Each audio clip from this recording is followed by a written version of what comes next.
Boa noite, irmãos e amigos, graça e paz da parte de Deus, nosso Pai, e da do Senhor Jesus Cristo, nosso Salvador.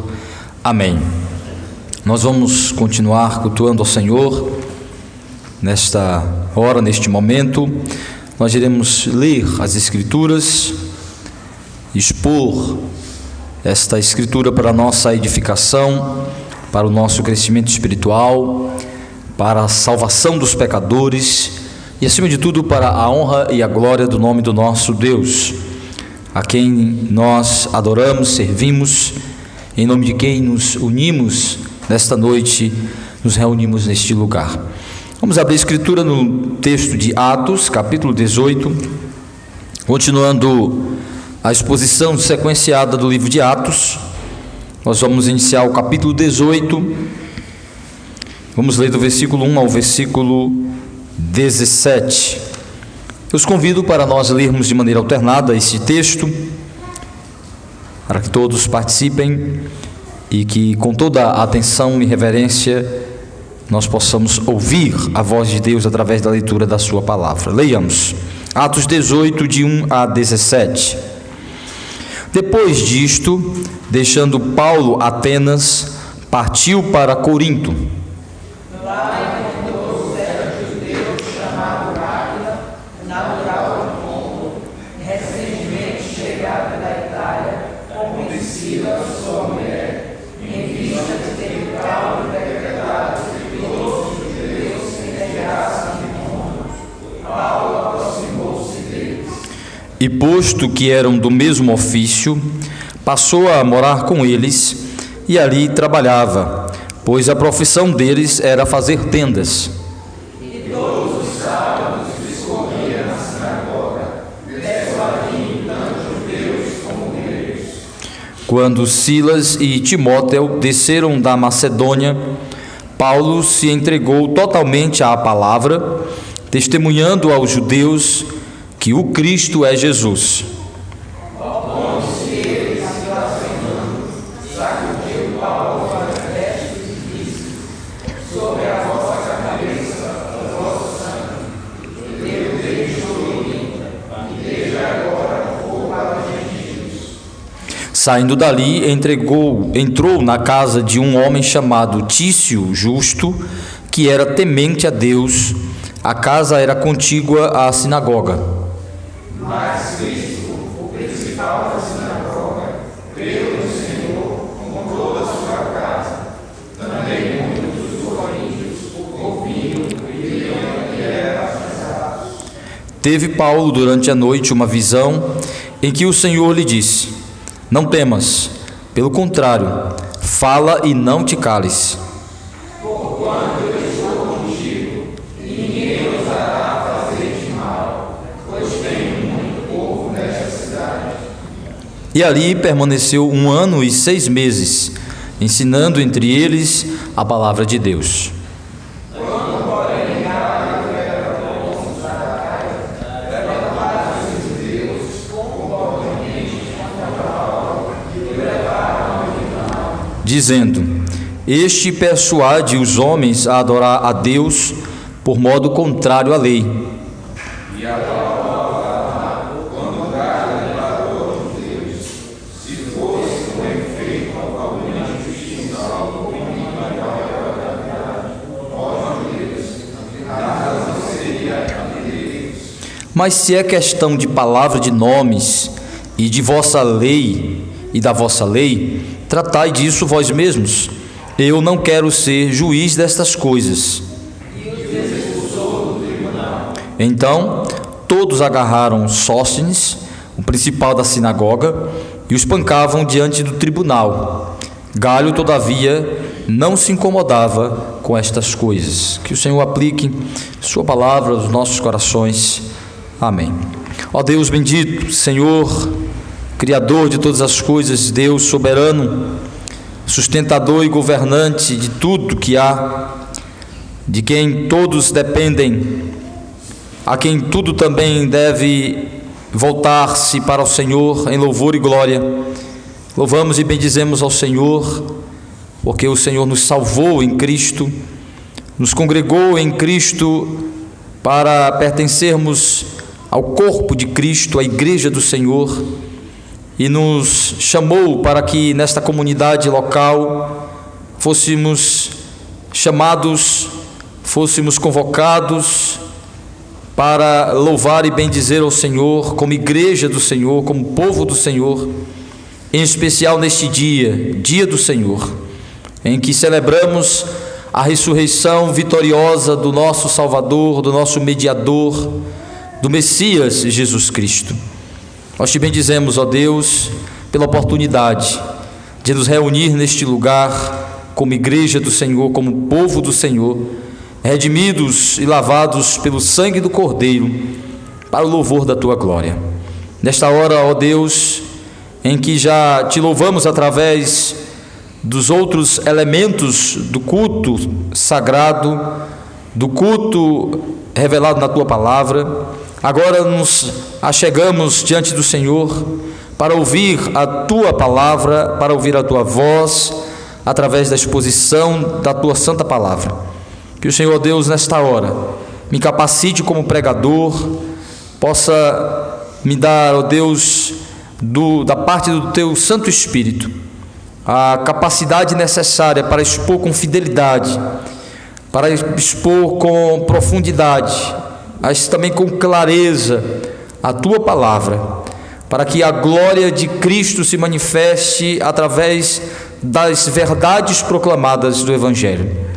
E o Senhor Deus me ajude como pregador, que eu não venha falar de mim, mas de Cristo, da tua santa palavra, e que todos possamos ouvir, sejamos todos alcançados por esta palavra, para a transformação das nossas vidas, para a capacitação das nossas vidas para o teu serviço, para a santificação do teu povo e para a salvação, para a conversão dos que ainda se encontram perdidos, e para também, ó Deus, em todas as coisas o teu nome ser glorificado, honrado.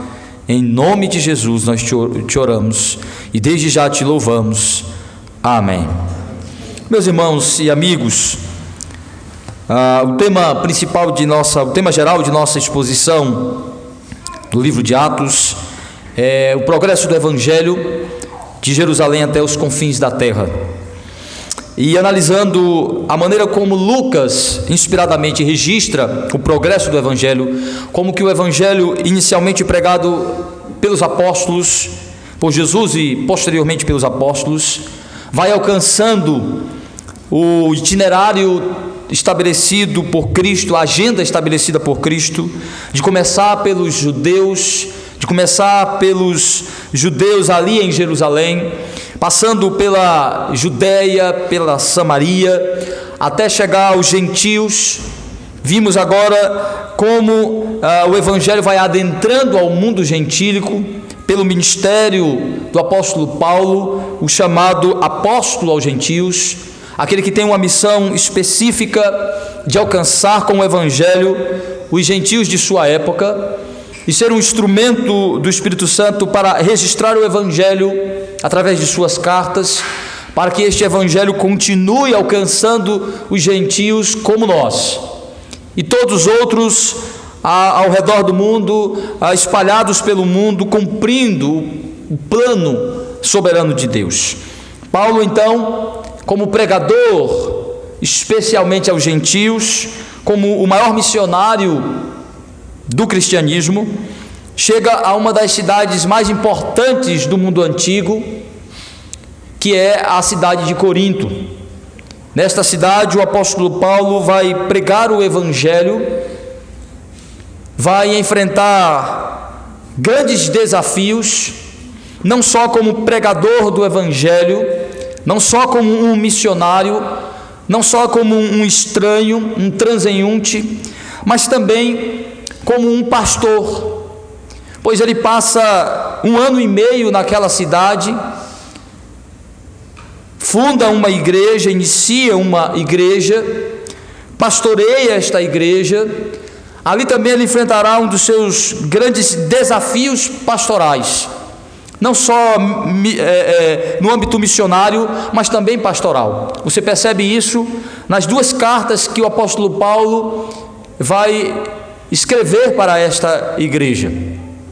A primeira e a segunda carta aos Coríntios, Paulo então vai tratar com esta igreja e lembrar de alguns desafios enfrentados quando estava lá e algumas orientações para resolver desafios naqueles dias em que o apóstolo Paulo escreveu a sua carta.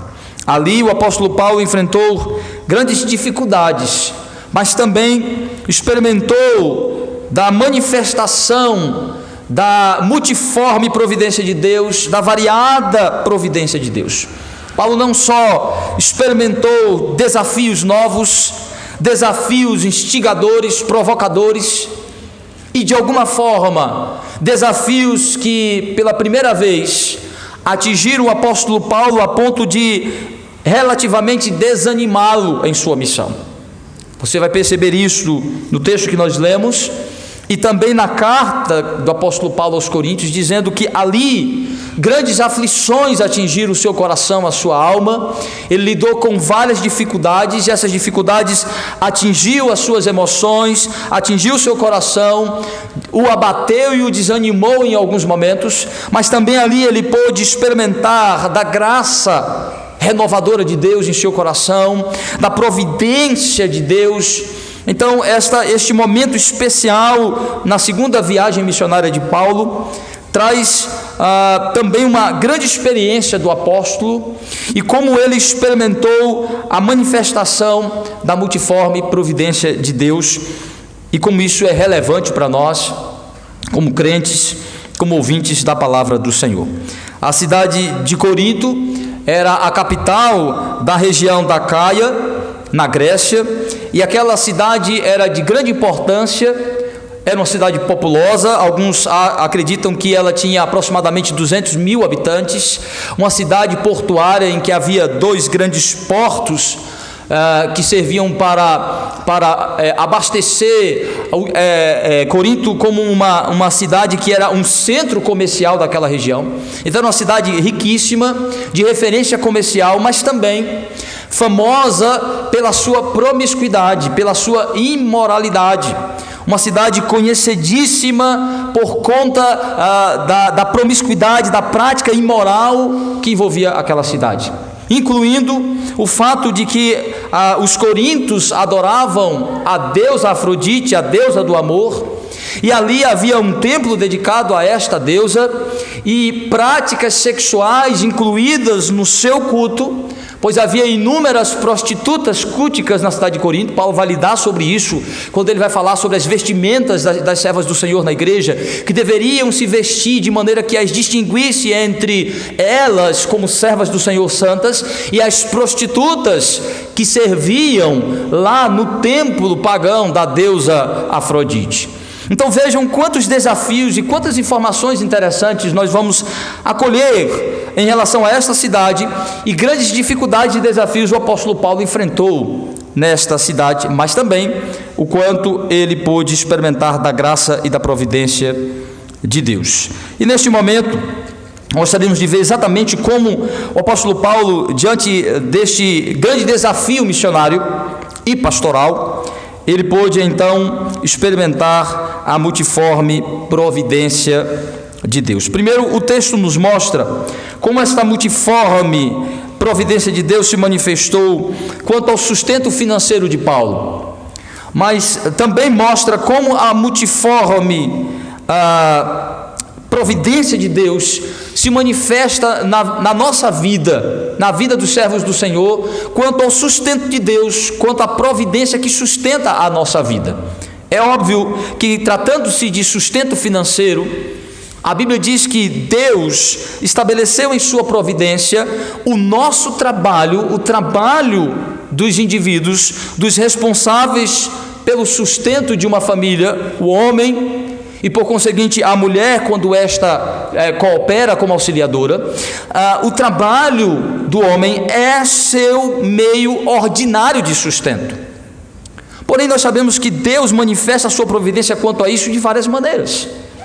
E Paulo experimentou um pouco disso, pois o sustento financeiro de um missionário, o sustento financeiro de um pastor é estabelecido por Cristo através do sustento vindo da igreja. A igreja, os crentes são responsáveis em sustentar, assim como o sacerdote na antiga administração era sustentado pelos judeus através dos dízimos e das ofertas.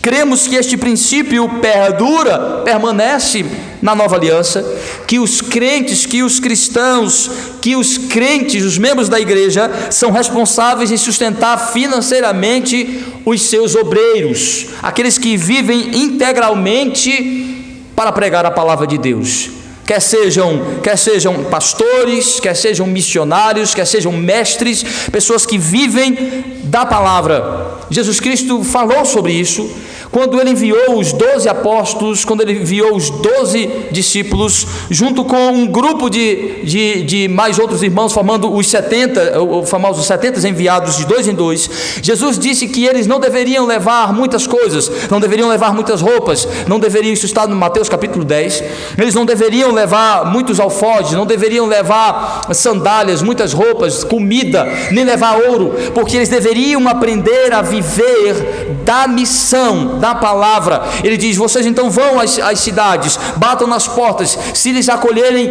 entrem nas casas, comam do que lhe derem, durmam onde colocarem vocês, aceitem a acolhida, aceitem a hospedagem. Essas pessoas, quando receberem vocês, estarão recebendo também a mim. Daí Jesus quis dizer que quando der comida a um dos seus pequeninos, quando der bebida a um dos seus pequeninos, quando visitar na prisão, ele não está falando de pobres, ele não está falando necessariamente dos bandidos presos, ele está falando dos seus missionários, dos seus porta-vozes, dos seus pregadores, quando estes são presos, quando estes são perseguidos, quando estes estão diante de suas necessidades básicas e são acolhidos como mensageiros do Senhor. Então Jesus falou que seus discípulos não deveriam se preocupar em levar muitas coisas, deveriam já aprender a viver da dependência do ministério, de que as pessoas seriam movidas pela providência de Cristo, para que através da benevolência eles fossem acolhidos e assistidos. Daí Paulo dizer que é dever da igreja sustentar financeiramente os seus ministros. Paulo sabia disso, Paulo entendia isso. Paulo havia se transformado em pregador do evangelho, ele já havia atuado como um rabino, como um mestre, como um sacerdote judeu, como alguém que fazia parte do judaísmo, como um líder no farisaísmo. Ele não vivia necessariamente dependendo disso, pois já praticava uma atividade, mas também dependia financeiramente da ordem sinagogal, dos fariseus. Mas o apóstolo Paulo já estava vivendo sobre a dependência financeira da igreja. Paulo foi enviado pela igreja de Jerusalém, depois para a cidade de Antioquia. Na cidade de Antioquia, Paulo é enviado para a sua primeira viagem missionária e ele é sustentado financeiramente, e as igrejas em que ele vai implantando vai ajudando ele financeiramente. Paulo vai falar sobre isso em várias de suas cartas, incluindo a carta aos Coríntios. Mas em Corinto, parece que Paulo começa a enfrentar pela primeira vez uma dificuldade quanto a isso. Nesta cidade, Paulo vai enfrentar primeiro a sua chegada, em que ele parece estar sem muitos recursos.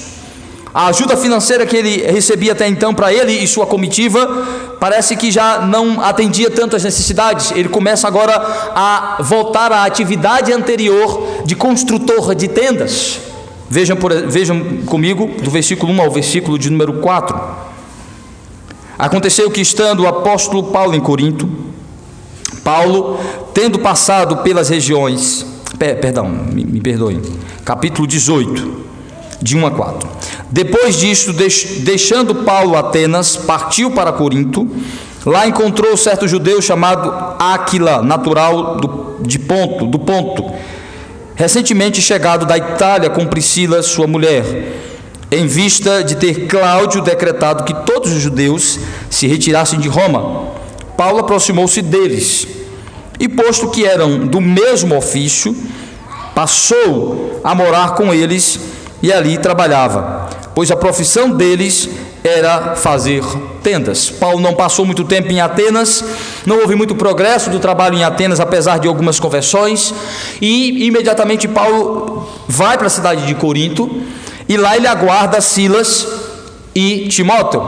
Enquanto ele aguarda Silas e Timóteo, ele começa a visitar, como de costume, a sinagoga local. Apesar da cidade de Corinto ser predominantemente de uma população formada por gregos e romanos, haviam alguns judeus, e estes poucos judeus organizaram uma sinagoga. Essa sinagoga era frequentada por judeus e por um grande grupo de gentios. E Paulo então visitava esta sinagoga enquanto aguardava, e neste meio tempo em que ele visitava a sinagoga, pregava o evangelho, conheceu um casal. Este casal vai acompanhar o apóstolo Paulo por um bom tempo em suas viagens missionárias. Paulo vai fazer referência a este casal, Áquila e Priscila, posteriormente em suas cartas, e ao conhecê-los, Paulo passa a morar com eles. Eles são judeus helênicos, judeus nascidos fora de Jerusalém, provavelmente haviam já abraçado a fé, já haviam sido convertidos, já eram cristãos, provavelmente conheceram o evangelho quando estavam em Roma. Eles eram da Itália, estavam morando em Roma, e lá em Roma provavelmente ouviram o evangelho. É possível que um daqueles judeus helenistas que estavam no dia de Pentecostes tenha levado o evangelho para Roma, e este evangelho alcançou Áquila e Priscila. Eles encontraram Paulo e já eram cristãos, tudo indica que eles já haviam abraçado a fé, e acolhem então o apóstolo Paulo em sua casa. Paulo passa a morar junto com este casal, e eles começam então a praticar a atividade de fabricantes de tenda. Diz o texto que Paulo, descobrindo que eles também eram fabricantes de tenda, passaram a praticar a mesma atividade. O texto sugere que Paulo vai agora intercambiar, ele vai se dividir entre a pregação na sinagoga. Ele vai continuar pregando o evangelho na sinagoga, mas trabalhando com a fabricação de tendas. Os judeus não eram mais nômades, mas viviam um tipo de seminômades. Eles por tempo viviam em tendas. As tendas eram fabricadas com muita simplicidade, madeira, couro, provavelmente um couro de carneiro. Paulo tem aprendido isso, é provável que ele tenha aprendido com o seu pai. Era a sua profissão oficial, inicial. Ele era um fabricante de tendas.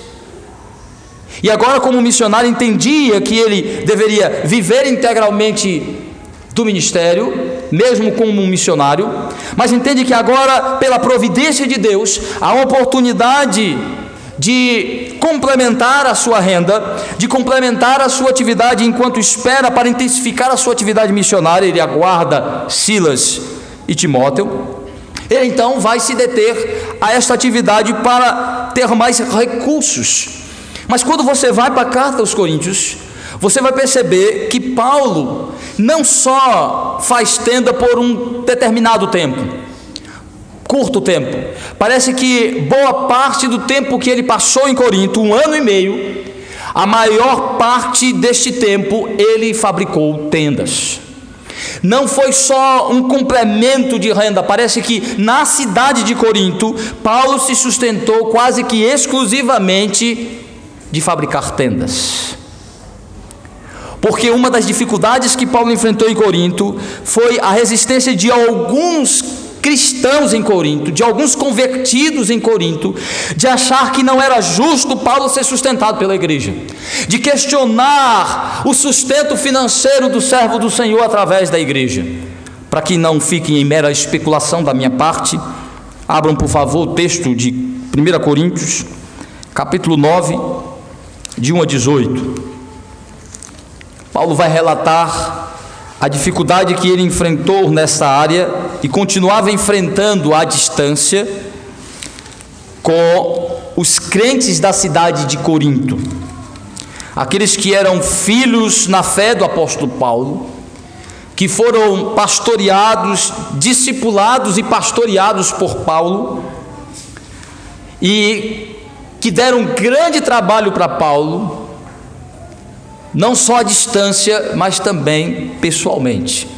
E Paulo fala sobre isso em 1 Coríntios capítulo 9, de 1 a 18. Eu vou ler, diz assim o texto: não sou eu porventura livre? Não sou eu apóstolo? Não vi Jesus nosso Senhor? Acaso não sois fruto do meu trabalho no Senhor? Olha, lembra, vai fazendo conexão aí com Atos. Se não sou apóstolo para outrem, certamente o sou para vós outros, porque vós sois o selo do meu apostolado no Senhor. A minha defesa perante os que me interpelam é esta: não temos nós o direito de comer e beber? Também o de fazer-nos acompanhar de uma mulher irmã, como fazem os demais apóstolos e os irmãos do Senhor e Cefas? Ou somente eu e Barnabé temos direito de deixar de trabalhar? Quem jamais vai à guerra por sua própria custa?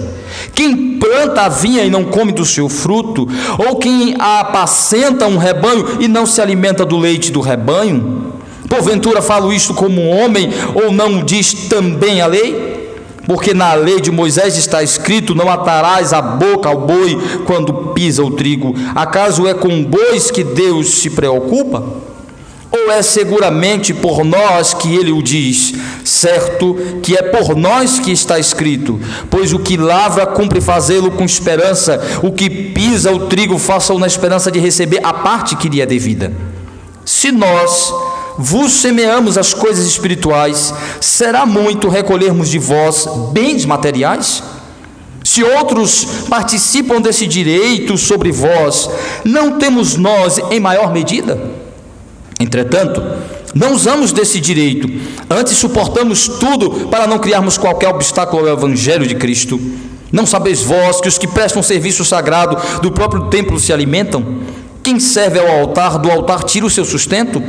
Assim ordenou também o Senhor aos que pregam o Evangelho que vivam do Evangelho.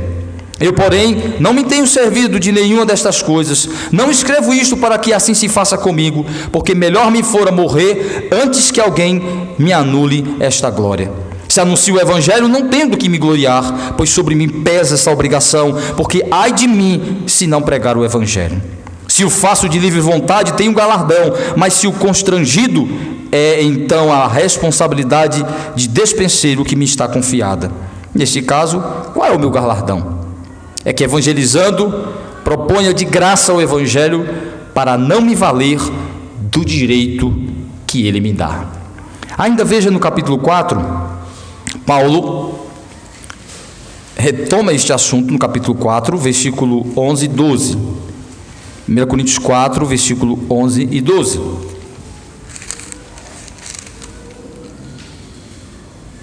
Diz assim: até a presente hora sofremos fome, sede, nudez, somos esbofeteados, não temos morada certa e nos afatigamos trabalhando com as nossas próprias mãos.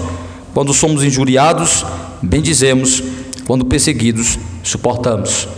Paulo fala das várias dificuldades que ele enfrentou e continuava enfrentando como missionário, como pregador do Evangelho, e fala da dificuldade que ele estava enfrentando com o próprio povo de Corinto, que quando Paulo estava lá, ele já começou a enfrentar essa dificuldade de resistência ao seu sustento financeiro, continuou a enfrentar isso à distância, quando algumas igrejas e alguns irmãos de Corinto, claro, a igreja de Corinto ajudou Paulo, ajudou posteriormente. Paulo vai falar da coleta que estava sendo preparada para enviar para ele, mas ele teve que fazer um grande trabalho de pastoreio, de confrontação, mostrando para aqueles crentes que os pastores, que os missionários devem viver sustentados financeiramente pela igreja. Essa é a ordem natural, é o princípio ordinário do sustento financeiro, de que os que vivem integralmente para o ministério devem ser sustentados financeiramente pela igreja. Isso fica claro na fala de Paulo. Porém, Paulo encontrou dificuldade. Primeiro, no início, porque ele não tinha apoio, não havia igreja, na sinagoga ele foi perseguido, não havia apoio, ele então se associou a 2 cristãos que estavam lá e começou a trabalhar no ofício antes do ministério, no trabalho que ele havia aprendido, na profissão que era a sua identidade profissional, para seu sustento, entendendo que ali era a providência de Deus, entendendo que ali era a provisão do Senhor. Porém, quando surge a igreja começa a ter dificuldade com isso. Paulo continua fazendo tenda, mas diz: olha, eu me sustentei fazendo tenda para que isso não pudesse causar dificuldade para vocês, porque vi que vocês tinham resistência. Vi que vocês não entendiam que é dever meu ser sustentado por vocês. É um direito que eu tenho. E vocês têm o dever de me sustentar. Eu abri mão de um direito. Eu fui sustentado pelo um trabalho que deveria ser complementar para a minha renda, que deveria ser algo esporádico. Eu tive que me afastar por um tempo da atividade da pregação, de não me dedicar tanto como deveria para fazer tenda, mesclando essa atividade, mas eu tenho o direito. Paulo não diz que os coríntios estavam certos por não querer sustentá-lo financeiramente. Paulo diz: vocês estavam errados. É um dever de vocês e um direito que me assiste no princípio ordinário da palavra do Senhor. Mas Paulo entendia que naquele contexto, quando ele viveu em Corinto, foi da providência de Deus ele poder ter aprendido uma atividade e, diante das dificuldades, complementar a sua renda, ou até ser a fonte primária de sua renda, fazer tenda.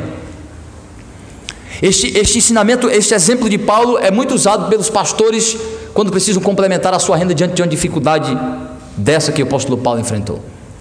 Muitos pastores dizem: estou tendo que fazer tenda.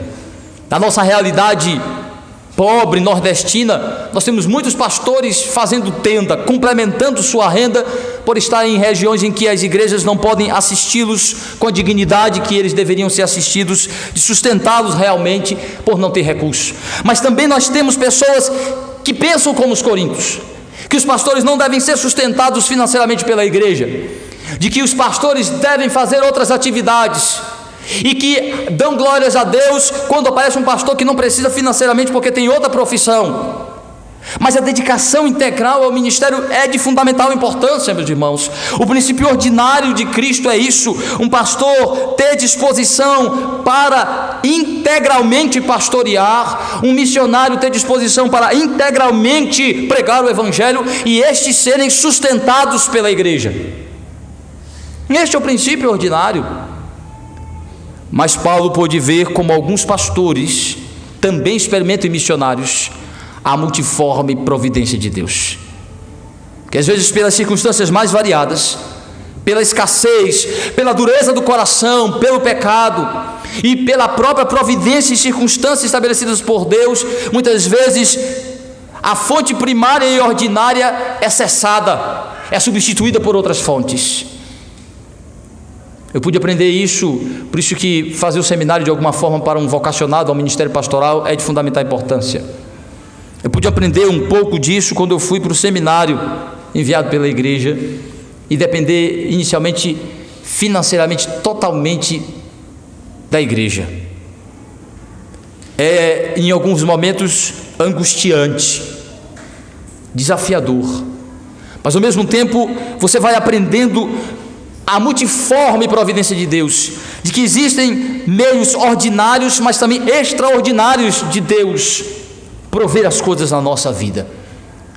E suas formas extraordinárias às vezes estão associadas em tratar o ego, o orgulho do nosso coração, o nosso conforto. Paulo foi mexido em sua zona de conforto, Paulo foi sacudido, desafiado a enfrentar um novo desafio, uma nova dificuldade, de enfrentar no início escassez e posteriormente uma igreja difícil de se pastorear, crentes complicados de compreensão, tardios e ignorantes quanto à teologia, quanto ao entendimento da palavra do Senhor. E ele com muita sabedoria disse: eu preferi abrir mão de meu direito, fui me sustentar ali com aquela providência divina de fazer tenda. Mas agora eu exorto vocês se arrependam disso, porque vocês deixaram de assistir o servo do Senhor e muitas vezes mandaram ajudas para outros que se diziam apóstolos. Eu vejo muitas vezes crentes presbiterianos deixando de serem fiéis no seu dízimo, na sua oferta, no seu sustento, e ajudam obras outras, ajudam missões outras. Conheci uma irmã que não era fiel no dízimo na igreja, mas enviava sua oferta corretinha para R.R. Soares. Se você quer fazer com o seu dinheiro, você é livre para fazer o que quiser com o seu dinheiro. Entretanto, você é livre, mas é responsável. Paulo diz isso: vocês enviam para outros, será que eu não tenho mais direito do que estes outros? Eu gerei vocês, eu fui o alvo do Senhor, fui instrumento de Deus para pregar o evangelho a vocês. Se outros têm direito, muito mais eu. Chamado a ordem de prioridade. Então Paulo entendeu muito bem a providência de Deus, mas ao mesmo tempo ele entendeu a oportunidade nesta providência de tratar seu coração e de tratar também aquela igreja que estava se iniciando. O desafio de compreender que Deus o tirava de uma zona de conforto, de estar sendo sustentado por um meio ordinário, e agora ser levado a uma atividade que ele tinha parado para se dedicar exclusivamente à palavra, para mesclar essas atividades para ter um sustento e sustentar aquela viagem, aquela obra. Assim como Paulo, muitos de nós enfrentamos esta multiforme manifestação da providência de Deus. O meio ordinário de nosso sustento é nosso trabalho, mas nós podemos ver como Deus muitas vezes fecha as portas de um trabalho, nos leva ao desemprego, para dependermos de ajuda de alguém, de outro que nos sustente, de que aprendamos uma outra profissão, de que entendamos qual é a nossa vocação de fato e de verdade. E muitas vezes não compreendemos como essa manifestação da multiforme providência de Deus nos ensina algo. Meu Deus, meu sustento, perdi tudo, as portas se fecharam, a vida financeira se acabou, tudo. Muitas vezes é Deus mostrando para você que agora você vai experimentar uma outra forma de sua providência vir sobre a sua vida. Muitas vezes para tratar seu coração, seu ego, seu orgulho, que muitas vezes estava confortável naquela estabilidade, e muitas vezes já tratando o seu emprego, sua estabilidade financeira como um Deus, como um ídolo, esquecendo-se do Senhor. Assim como o Senhor fez com Paulo, que ele havia uma necessidade de tratar seu coração e prepará-lo e amadurecê-lo para enfrentar desafios maiores, crentes difíceis e duros. Mas a providência quanto ao sustento de Paulo tinha a ver com o seu ministério, tinha a ver com a sua vida, tinha a ver com o seu coração. É isso que você precisa entender. A providência de Deus, na maneira que Ele conduz a sua vida em todas as áreas, incluindo a vida financeira, tem a ver com a providência do Senhor, com o propósito do Senhor para tratá-lo e amadurecê-lo como um crente.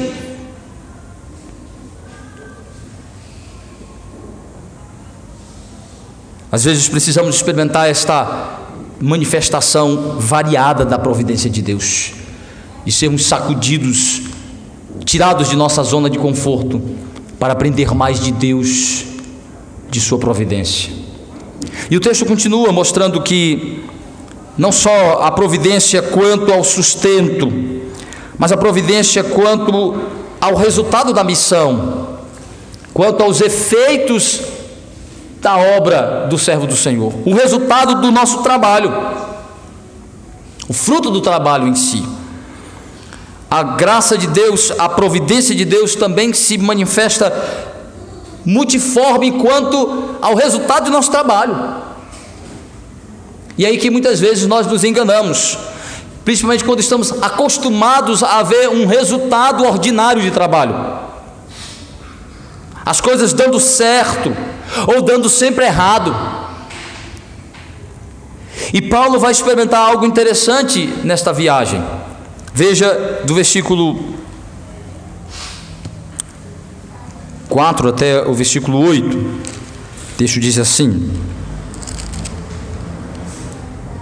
E todos os sábados discorria na sinagoga, persuadindo tanto judeus como gregos. Quando Silas e Timóteo desceram da Macedônia, Paulo se entregou totalmente à palavra, testemunhando aos judeus que o Cristo é Jesus. Opondo-se eles e blasfemando, sacudiu Paulo as vestes e disse-lhes: Sobre a vossa cabeça e sobre o vosso sangue, eu dele estou limpo, e desde agora vou para os gentios. Saindo dali, entrou na casa de um homem chamado Tício Justo, que era temente a Deus.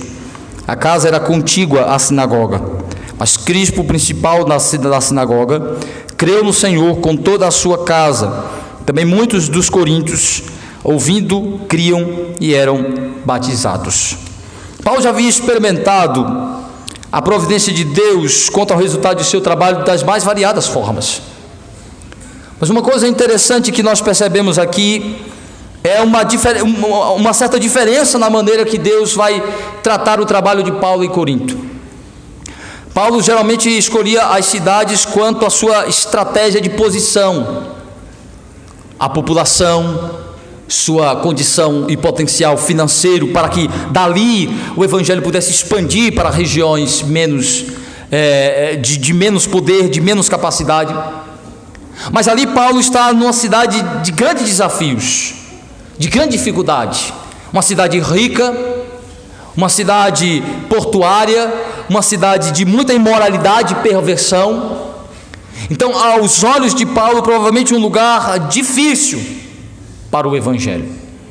É interessante que quando Paulo fala sobre isso aos coríntios, ele vai dizer da experiência que ele teve em Atenas, de que apesar de que ele fez uma célebre defesa do evangelho no Areópago, o progresso em Atenas não foi grande coisa em relação à igreja, à conversão, mas ali Paulo desafiou os intelectuais, desafiou os filósofos, dizendo que a verdadeira sabedoria era aquela que Paulo estava apresentando, que era Cristo. Mas em Corinto, Paulo diz assim: não foram muitos de vós, chamado entre vós, muitos sábios, muitos inteligentes, muito poderosos, muitos nobres, mas a maioria dos cristãos são pessoas simples, a maioria dos cristãos são pessoas humildes. Mas em Corinto, Paulo experimentou algo extraordinário. Primeiro porque na sinagoga Paulo vai ter uma grande hostilidade. A maioria dos judeus da sinagoga resistiram a Paulo e o perseguiram. Mas na sinagoga converteu-se o líder da sinagoga. Na sinagoga frequentava gentios que eram simpatizantes ao judaísmo, não eram prosélitos, como Tício, que tinha sua casa, era um grego, que tinha simpatia pelo judaísmo, mas que não era circuncidado, não cumpria o rito judaico, mas era um simpático, um frequentador, e autorizou a construção da sinagoga no seu terreno. Por isso o texto dizer que a casa era contígua, era no mesmo terreno, era no mesmo espaço, fazia parte do mesmo terreno da sinagoga, porque o terreno pertencia a Tício. Tício é um homem de posição, de grande influência, de recursos, um grego de grande influência na cidade de Corinto. Ele não se converteu ao cristianismo, não temos nenhuma orientação de que isso havia acontecido, mas ele simpatizou-se por Paulo, e vendo a resistência dos judeus a Paulo, que passou vários dias pregando ali, e eles começaram a resistir, a blasfemar, não é só falar mal, a ofender o evangelho. Paulo disse: pois eu não vou mais pregar para vocês, já cumpri a minha missão de começar pelos judeus, agora eu vou para os gentios. E então foi chamado por Tício para se reunir na sua casa e pregar para gregos. Na casa de Tício, o líder da sinagoga se converteu, Crispo, que era o líder da sinagoga. A maioria dos judeus da sinagoga não quiseram conta com o evangelho, fizeram um grupo de perseguição a Paulo, resistiram a Paulo, blasfemaram do Evangelho, mas o líder deles se converteu. Um ímpio, frequentador da sinagoga, simpatizante, abriu as portas para a igreja começar a se reunir e Paulo pregar o Evangelho lá. E lá, Paulo alcança um outro indivíduo que substituiu Crispo. Se você olhar o texto aí, vai dizer que Crispo se converteu, ele e toda a sua família, ouvindo o Evangelho, e substituiu Crispo um rapaz chamado Sóstenes. No versículo 16 até o 16 e 17, Sóstenes aparece porque os judeus incrédulos da sinagoga denunciaram Paulo ao tribunal da cidade de Corinto. Paulo foi liberto, nós vamos ver isso, mas eles pegaram Sóstenes, o líder da sinagoga, e deram a pé nele, bateram nele, e deram uma surra nele. Só que Sóstenes vai se converter também, posteriormente. Vejam comigo 1 Coríntios, capítulo 1, versículo 1. Provavelmente seu batismo não será feito por Paulo, mas o Evangelho vai alcançá-lo através de Paulo. 1 Coríntios 1:1. Paulo, chamado pela vontade de Deus para ser apóstolo de Jesus Cristo, e o irmão Sóstenes. Este Sóstenes é o líder da sinagoga que sucedeu Crispo. Os dois líderes da sinagoga se converteram, se tornaram líderes da igreja cristã, se reunindo inicialmente na casa de um ímpio, que abriu as portas, e dali surge o núcleo da igreja de Corinto. O que você percebe nisso aqui? A providência de Deus se manifestando de uma maneira diferente aqui em relação à obra de Paulo, à missão de Paulo. Paulo disse que não foram muitos nobres alcançados, mas em Corinto, peças importantes, figuras importantes para formar a igreja de Corinto, que se tornaram uma das igrejas mais influentes, importantes e ricas do mundo antigo. Uma igreja numérica, uma igreja grande, rica e de grande influência. E muito se deve pelas figuras iniciais que acolheram o trabalho, como estes líderes, como estas pessoas importantes, figuras importantes, mostrando que dentro da providência de Deus, Ele chama as pessoas das mais variadas posições, e de acordo com a sua vontade, igrejas começam pequenas, tornam-se grandes, voltam a ser pequenas, vivem, morrem. Dentro da providência do Senhor, a igreja surge e é mantida de acordo com a sua vontade e providência. Pessoas que menos esperamos abrem suas portas, dão os seus recursos, dão as mãos para o trabalho, apoiam ou resistem a eles. Pessoas que às vezes esperamos que vai apoiar, não apoia. Pessoas que nem esperamos apoiam o trabalho. E o que a gente percebe é que na cidade de Corinto, o resultado da obra de Paulo é um pouco diferente do que ele já estava acostumado a ver. Isso mostra como Paulo já começa a experimentar desta manifestação da diferente providência do Senhor como um missionário. Que isso de alguma forma é um paradigma para a igreja, é um exemplo de nossa vida cristã, da igreja em si. Como o Senhor provê o início da igreja das mais variadas formas.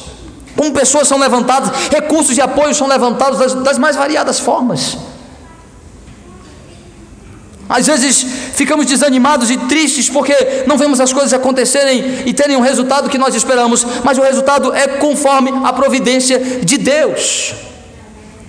O que devemos fazer é pregar o Evangelho e vivê-lo com fidelidade e esperar a maneira como Deus proverá o resultado disso. Como Deus proveu um resultado fantástico na cidade de Corinto em relação à pregação do Evangelho.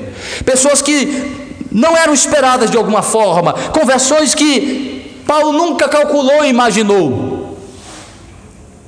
Paulo não ficava calculando isso, sendo estratégia, eu vou me aproximar de fulano porque ele tem uma influência. É como Deus em sua providência conduzia todas as coisas.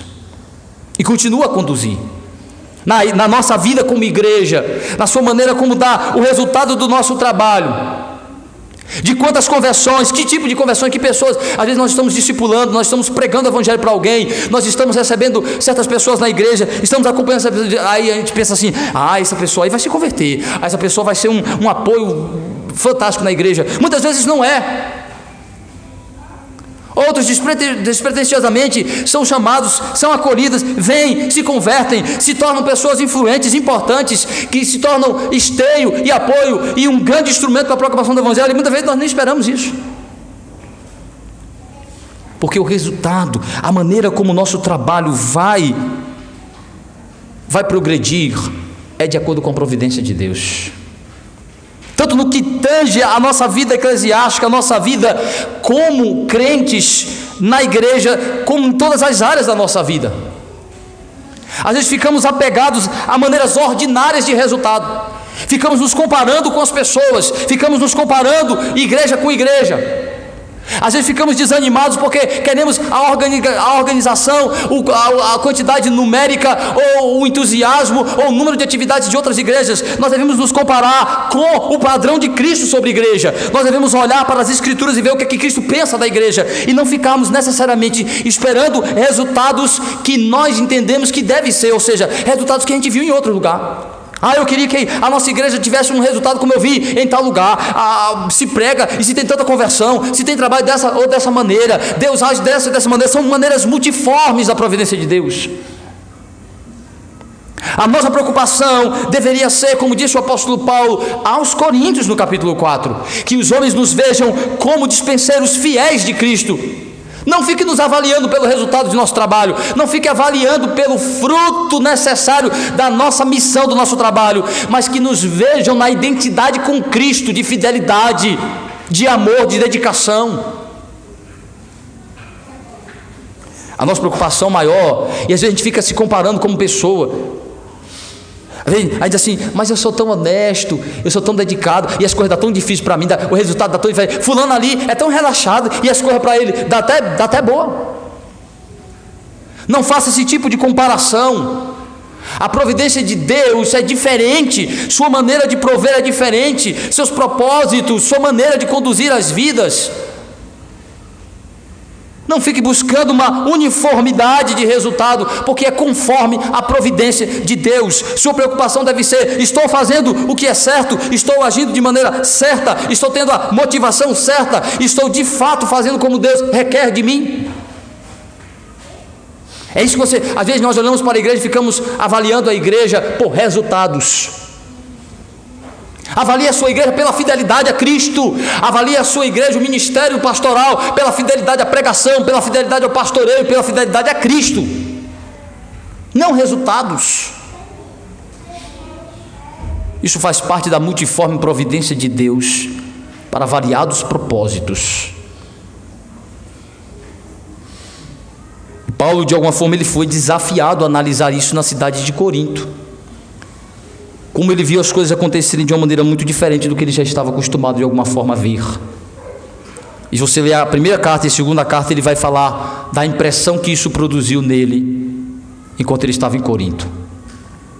Mas o texto também mostra para nós, meus irmãos, como a multiforme providência de Deus se manifesta quanto à proteção do seu povo, quanto à maneira como Deus provê proteção.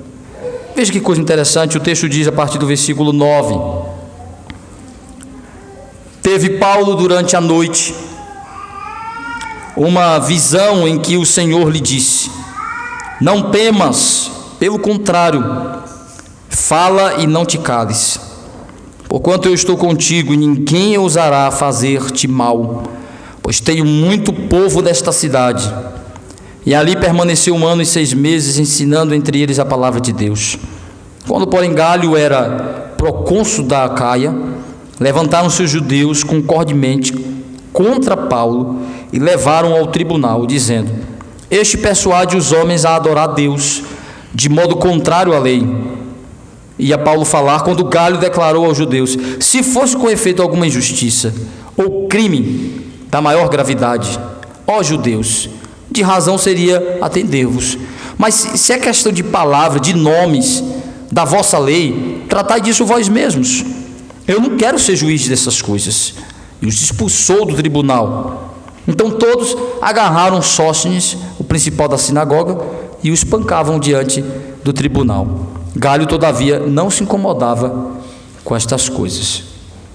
Depois de iniciar a igreja, o trabalho de evangelização, na casa de Tício, onde houveram as primeiras conversões do líder da sinagoga, de alguns judeus, de alguns gentios, diz o texto que Paulo, com a chegada de Silas e de Timóteo, ele intensificou a pregação do evangelho e grandes conversões, muitas conversões foram surgindo.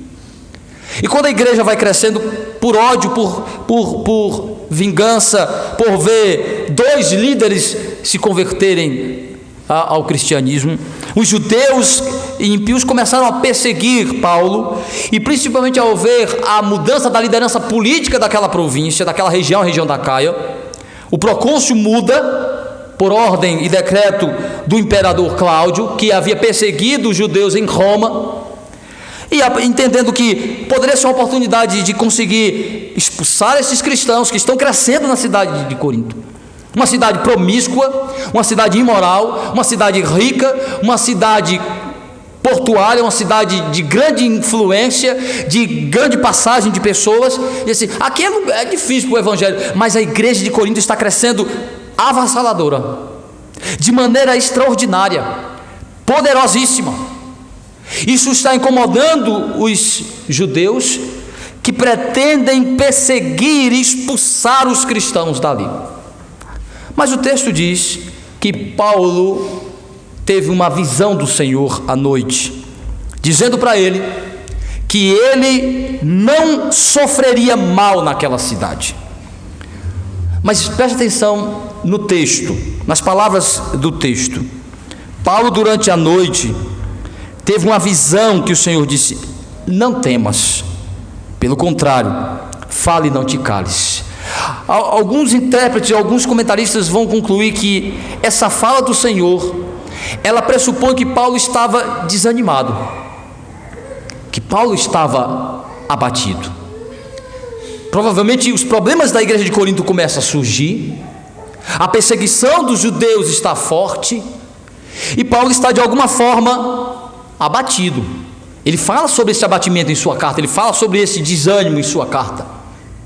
E provavelmente Paulo está meio desencorajado para pregar o evangelho, cansado com as dificuldades, os problemas que aquela igreja, ele passou 1 ano e meio, não sabemos que período se dá aí esta manifestação do Senhor, mas Paulo está aparentemente abatido, desanimado, triste, e o Senhor lhe encoraja dizendo: aqui, Paulo, você não vai sofrer o mal de seus perseguidores.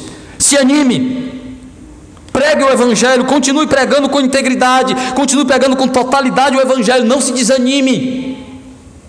Recobre sua energia, suas forças, recobre seu ânimo, recobre sua fé, pregue o evangelho com fidelidade. Aqui você não vai sofrer mal. Ele disse: pois ninguém vai te fazer mal nessa cidade, aqui, porque Paulo já havia passado por algumas experiências. Paulo havia sido apedrejado, Paulo havia sido preso e chicoteado, Paulo havia fugido de quase mais de 4 cidades sob ameaça de morte. Então Paulo já havia sofrido, já havia sido atingido pelos males de seus perseguidores várias vezes, onde ele apanhou, foi preso e ameaçado de morte, foi escondido e fugiu de muitas cidades. E naquela cidade grande, para aquele contexto de 200.000 habitantes, de pessoas de influência e de poder, ele disse: aqui eu apanho e minha mãe não vê. Aqui eu choro, e choro muito, desanimado, desencorajado, triste, sentindo o peso de todas aquelas circunstâncias. O Senhor disse: não desanima, Paulo, aqui tu não vai apanhar, aqui tu não vai ser perseguido, Teu trabalho vai durar ainda um tempo. Eu tenho outras pessoas para serem alcançadas aqui. Eu tenho muitos eleitos para serem alcançados. Aqui tu não sofrerás. Aqui o mal não prosperará contra você. Aqui eu não permitirei que tu sejas atingido. E o texto vai comprovar isso. Porque os judeus que perseguiam a Paulo fizeram uma denúncia ao procônsul, exigiram que Paulo fosse interpelado, fosse ouvido, e ele foi chamado. E a denúncia é que Paulo pregava algo que mexia com a doutrina dos judeus, que trazia desordem para os judeus, que trazia desconforto e trazia problema para os judeus. O texto mostra que este Galho não estava muito preocupado com as questões religiosas. Havia liberdade religiosa naquele lugar. Uma religião só teria uma resistência se ela trouxesse desordem e problema para aquela cidade, que não era o que estava acontecendo. Eles denunciaram dizendo assim: olha, esse homem deturpa a nossa doutrina, deturpa o nosso ensinamento judeu. Aí Galho, que provavelmente está preocupado com questões de ordem mais política, econômica, social, disse assim: esses problemas religiosos intracorpos de vocês, da ordem de vocês, você está falando que ele está falando coisas que deturpam o que vocês acreditam, resolva entre vocês lá, resolva na sinagoga de vocês. A ambição política de se estabelecer, de não se envolver com questões de valor menor, que não traz problema específico para a região, que não traz problema para ele como governante. Ele disse assim: eu não vou me importar com isso, não, resolve isso entre vocês lá. Não, o texto não mostra que ele era um homem justo. A questão não é que ele era justo, a questão é que resolver problemas religiosos de um segmento religioso em si não estava em sua pauta de político. Ele ignorou os problemas internos de uma religião, pois ele já achava que cristãos e judeus era a mesma coisa. Para mim está mesmo vocês aí, que não trazia problema imediato para ele como governante. Ele diz: eu não vou me intrometer. Se você falasse que ele estava quebrando as leis da nossa cidade, as leis de Roma, estava trazendo algum problema de desordem social, de desrespeito às autoridades, de quebrar as leis civis, sim, mas problemas religiosos, problema de vocês, da ordem de vocês, eu não quero saber. Não é porque ele era justo, mas porque isso não fazia parte de sua pauta. A prova é que quando, insatisfeitos com a absolvição de Paulo, pois Paulo ia levantar para se defender, Galho disse: eu não quero saber disso, não me intrometam nisso aí, não me mexam, vão-se embora.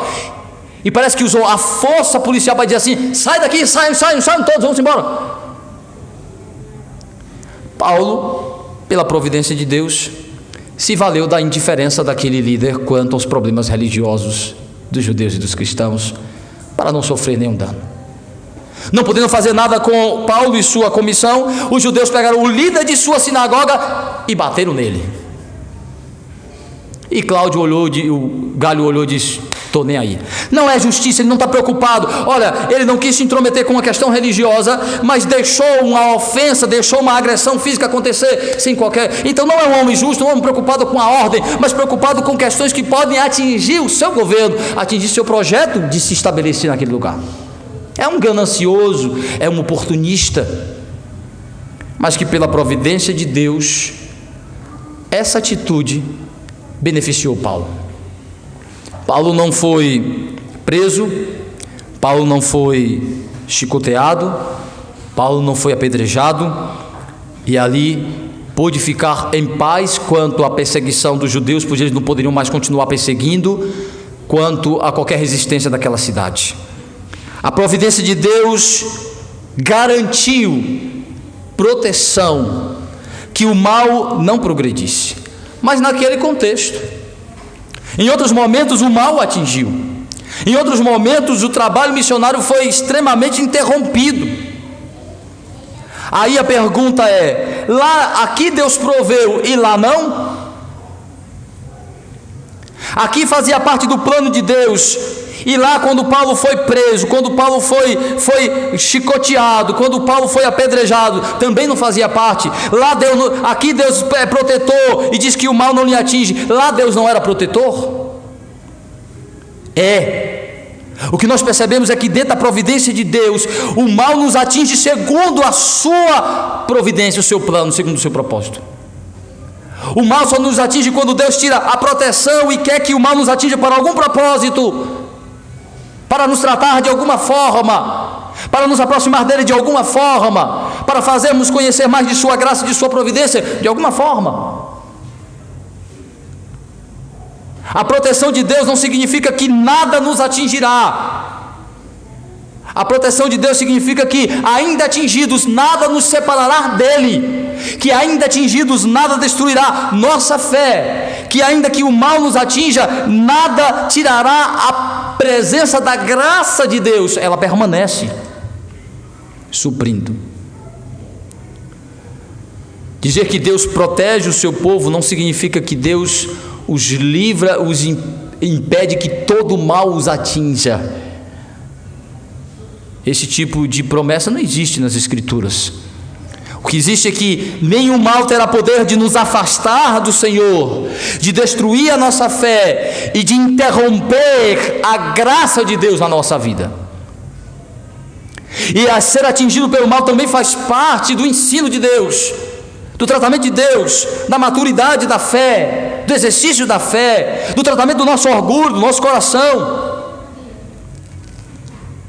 O próprio Cristo foi atingido pelo infortúnio e pelo mal.